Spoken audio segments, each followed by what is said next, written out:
हाँ, तो जय हिंद प्यारे साथियों, आप सभी को जीनियस करियर क्लासेस पर स्वागत है। तो आज हम क्लास 10 के मोस्ट इम्पोर्टेंट चैप्टर प्रकाश के प्रवर्तन तथा अपवर्तन से कुछ महत्वपूर्ण ऑब्जेक्टिव क्वेश्चन लेकर आए हुए हैं, जो एग्जाम के लिए काफ़ी इम्पोर्टेंट है।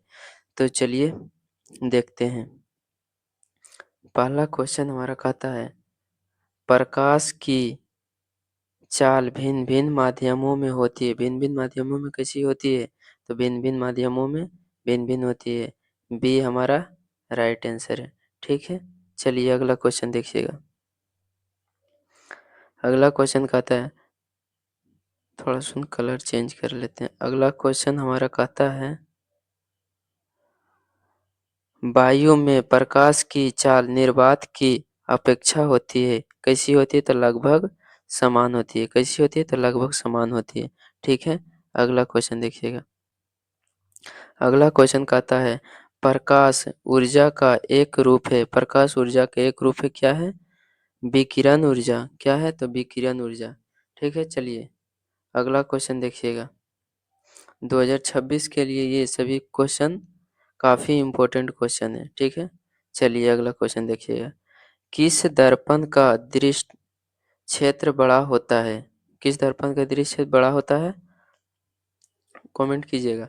किसका? तो उत्तल दर्पण का। किसका बड़ा होता है? उत्तल दर्पण का। चलिए अगला क्वेश्चन देखिएगा। अगला क्वेश्चन कहता है,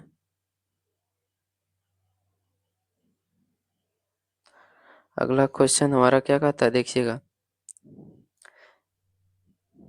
सिनेमा के पर्दे पर किस प्रकार का प्रतिबिंब बनता है? किस प्रकार के प्रतिबिंब बनता है?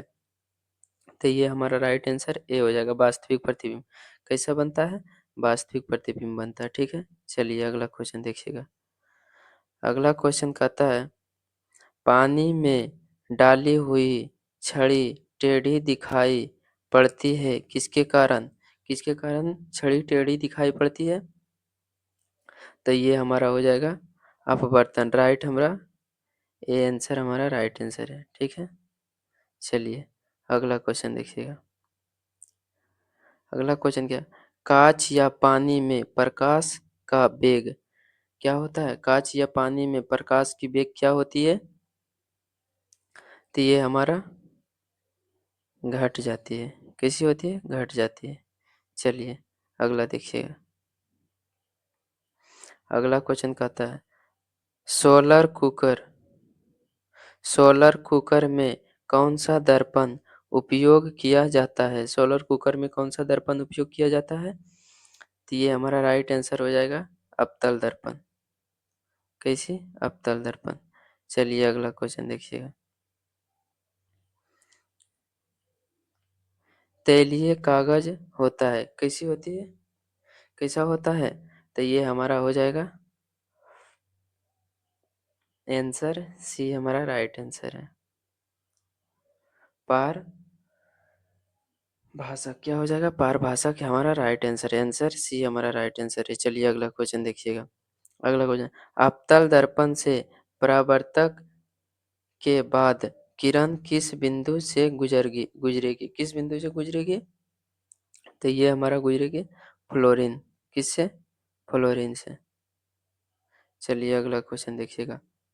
बताइएगा आप लोग 10 में कितना सही किए हैं? 10 क्वेश्चन में आपका कितना सही हुआ है?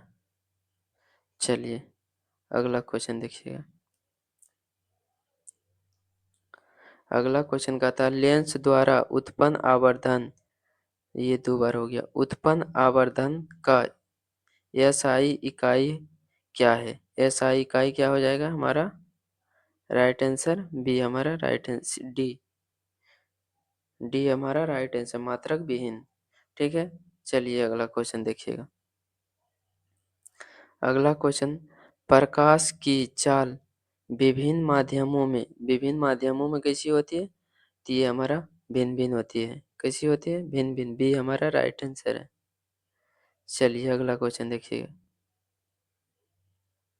ये सब 2026 के लिए सभी वीवीआई ऑब्जेक्टिव है। ठीक है, चलिए वायु वायु में प्रकाश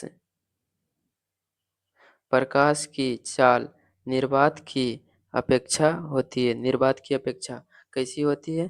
तो कम होती है। ए हमारा राइट आंसर है। ठीक है, चलिए अगला क्वेश्चन देखिएगा। अगला क्वेश्चन कहता है लेंस में मुख्य फोकस की संख्या होती है। लेंस के मुख्य फोकस की संख्या क्या होती है? तो 2 हमारा होती है।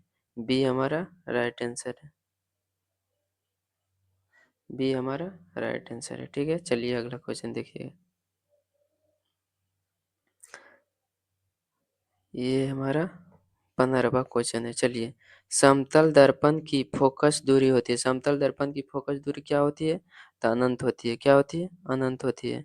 चलिए, ये हमारा राइट आंसर है। चलिए अगला क्वेश्चन देखिए।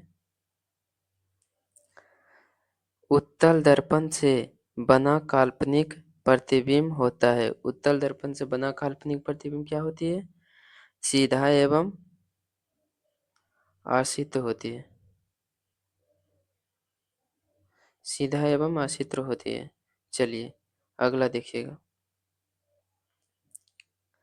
अगला हमारा कहता है निम्न में कौन सा पदार्थ लेंस के लिए प्रयुक्त नहीं किया जा सकता है? लेंस के लिए प्रयोग नहीं किया जा सकता है, तो ये सी हमारा राइट आंसर हो जाएगा। पीतल। क्या हो जाएगा? पीतल हमारा राइट आंसर है। आंसर सी हमारा राइट आंसर है। चलिए अगला क्वेश्चन देखिएगा। अगला क्वेश्चन कहता है तालाब का जल कम गहरा दिखाई देने का कारण है। क्या कारण है? कम गहराई दिखाई देने के कारण क्या है? तो ये अवतल दर्पण के कारण। अपवर्तक किसके कारण? अपवर्तक के कारण कम दिखाई देता है। ठीक है, चलिए अगला देखिएगा। अवतल दर्पण की फोकस दूरी होती है। अवतल दर्पण की फोकस दूरी कैसी होती है? अवतल दर्पण की फोकस दूरी ऋणात्मक। ऋणात्मक। ए हमारा राइट आंसर है। ठीक है, चलिए अगला क्वेश्चन देखिएगा। उत्तल दर्पण में प्रतिबिंब बनता है। उत्तल दर्पण में प्रतिबिंब कैसे बनता है? तो आभासी। कैसे बनता है? आभासी। चलिए अगला क्वेश्चन देखिए।